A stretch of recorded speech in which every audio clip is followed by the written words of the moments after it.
Okay, so at the beginning of the chapter we talked about commerce and cyberspace, and one of the things we went over was digital rights management, so I thought that'd be an interesting thing to do to put the topic on. So what is digital rights management? According to the book, it's technology allows content owners to regulate the flow of information to digital media by blocking access to the encryption mechanism, by enabling access through the use of keys and decryption abilities. So basically it's for media that's being sold on the internet, digital files, restricting the right either to enforce copyright laws, enforce the user agreement, to prevent piracy. It's used in ebooks, video games, music, lots of software in general. Whenever you have to do a license key, that's considered DRM. So the history of DRM, before the advent of magnetic storage like tapes, there were records, a lot of music on that, but no one really pirated records because they just didn't have the technology to copy them easily. You can let someone borrow your record, but the chances are they won't be able to copy it. And then once tapes came around, floppies, piracy became a lot more popular. And of course, once the internet came around, people get email files, there are peer-to-peer protocols like torrent. And you can also have servers hosting digital media. So it became a lot easier to pirate things. So the first generation of DRM software only prevented copying, so basically the only purpose was to prevent piracy. But the second generation basically controlled viewing, installing, copying, printing, altering, anything you do with the media basically. So DRM advantages are they claim to lower costs because less people would be basically stealing the software or the media, so more people would be buying it. They say it would help content creators because for the same reason they get more money. It would uphold copyright laws and more choices for both the customer and the producer. For example, a company might sell a DVD for $20, but using DRM technology, they can sell a DVD for a single viewing for $5. So you get more choices, but you have more restrictions. Like another example would be the same thing with a video game.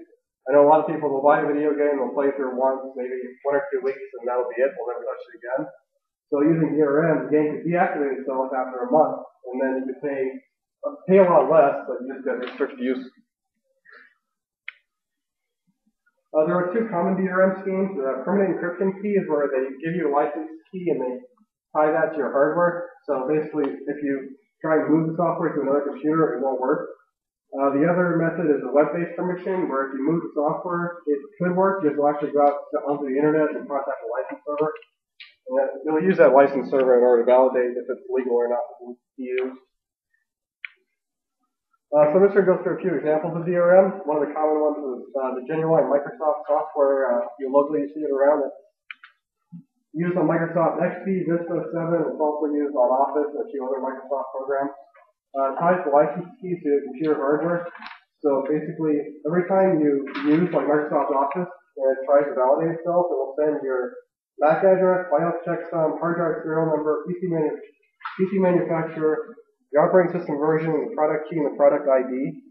So they should be able to tell if you just switch out a hard drive, but if you switch your software to an entirely different computer, they should be able to detect that, and it will come up and say, I want to do that because the user agreement says you can only install it on one computer.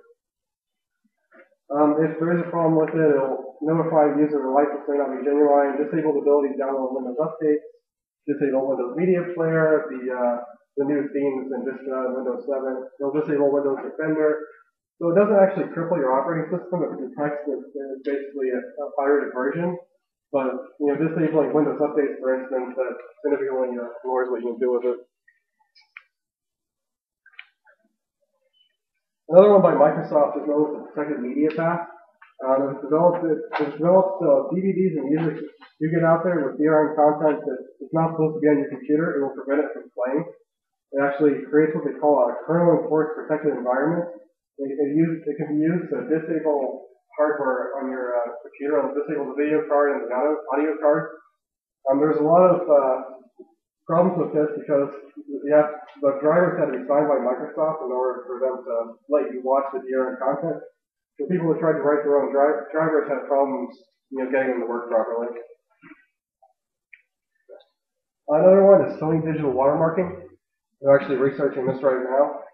It's a type of DRM where instead of trying to make the content not play on your computer if it's illegal, they instead try and track back who let the media out in the first place.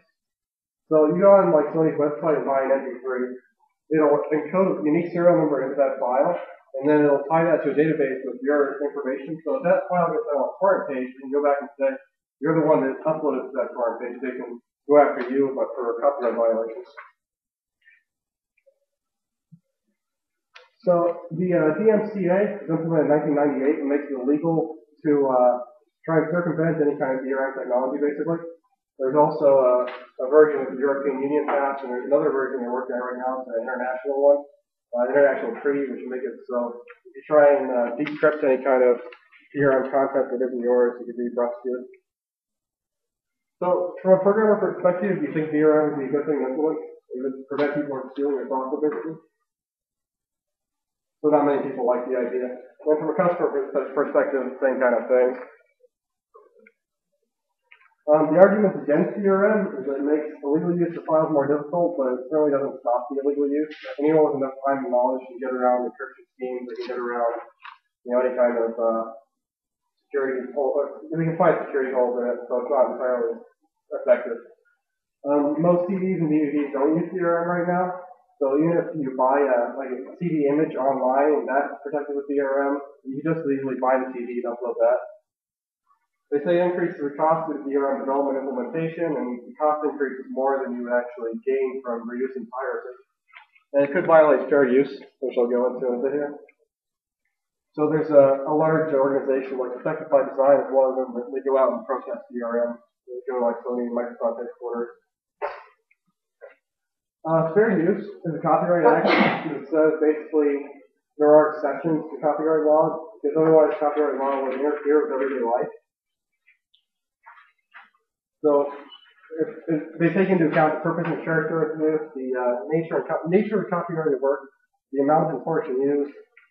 So without the Fair Use Act, like whistling a tune in public, posting a cartoon in your cubicle, photocopying a newspaper article for your own collection, that will all be violations of copyright law. But fair use lets there be exceptions on a case-by-case basis. And people against DRM say that you can't have technology that knows why you're copying the work. It just prevents the copying of it altogether. There are legal ways or legal reasons you could be doing it. So I'm going to go through two quick examples of DRM gone bad. One of them was a Sony rootkit. You probably heard about this. It was in the news and everything. Sony put this software called XCP on all of their music CDs. The first time you put the music CD into your computer, it installs itself and actually installs itself into a portion of the Windows kernel. There's no obvious way to uninstall it. Later, they did provide an uninstall utility, but in the beginning, they did not have one at all. It became known as the Sony rootkit, and there was a security flaw found in 2005, and then people started suing Sony because they said they basically installed a backdoor into their computers because of the software. And because of the DMCA, if you actually try to remove the software, it's technically against the law. Another one is the Apple Fairplay. I don't know why you probably have iPods or use iTunes. For a while there, they used AAC files, which were encrypted with a master key, and the master key is encrypted with a user key, which is sent to you in order to decrypt it. But basically what it boils down to is, if you have an iPod, you can't easily make the music up from iTunes play on another media player, and you can't easily use software other than iTunes to sync with your iPod. Now this isn't the case anymore. Back in 2005, in 2005 they were sued because they said this was antitrust violation because you're making the software run on, or you're making the music files only work with your media player. So in January 2009 it was dropped from iTunes and no longer used DRM content at all. So is DRM dead? I know a lot of people say that it isn't really around anymore, but if DRM could speak, it would probably say the rumors of its death have been greatly exaggerated. Watermarks are becoming more and more popular. It's a way to sign a file so we know who purchased it. Remaining strong for Microsoft products. Ebooks, there's a lot of DRM going out to Amazon right now. And gaming, like Steam, is actually a way of using DRM to control how many computers you can install your games on. And that's it.